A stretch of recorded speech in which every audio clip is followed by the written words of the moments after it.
Hello guys, कैसे हैं आप लोग। उम्मीद है बहुत अच्छे होंगे।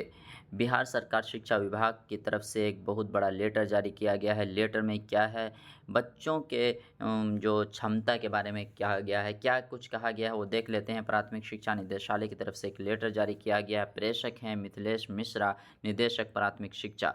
सभी जिला पदाधिकारी, जी सभी जिला पदाधिकारी और सभी जिला शिक्षा पदाधिकारी।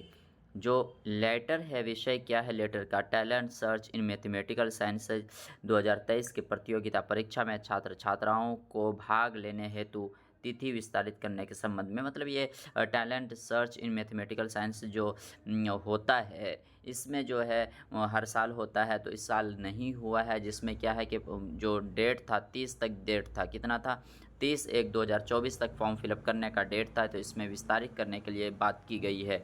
जी, विस्तारित कब तक किया गया है देख लेते हैं। इसमें वही दिया गया है और कब कौन कौन सा हुआ है। जूनियर होता है, मतलब 6 to 12, और इसके ऊपर भी सीनियर का भी होता है। जिसमें कहा गया है कि मतलब 17/2/2024 तक ऑनलाइन आवेदन प्राप्त किया जा रहा है। मतलब इसका विस्तारित कर दिया गया है कि 17 तारीख तक आप फॉर्म फिलअप कर सकते हैं, दूसरे महीने के, जी फरवरी के 17 महीने तक। लेकिन इसमें ध्यान देने वाली बात है कि ये जो आवेदन करेंगे इसमें शुल्क जीरो रहता है, कोई इसी तरह के कोई शुल्क नहीं रहता। इसमें विशेष जानकारी के लिए मोबाइल नंबर दिया गया है। जी, मोबाइल नंबर दिया गया है। इस मोबाइल नंबर से आप संपर्क कर सके और भी बाकी चीज़ें आप जान सकते हैं। फिलहाल यही है अपडेट, और अपडेट पाने के लिए एम ए हैक चैनल को सब्सक्राइब करें और अपने दोस्तों में शेयर करें। तो मिलते हैं नेक्स्ट वीडियो में, तब तक के लिए थैंक यू।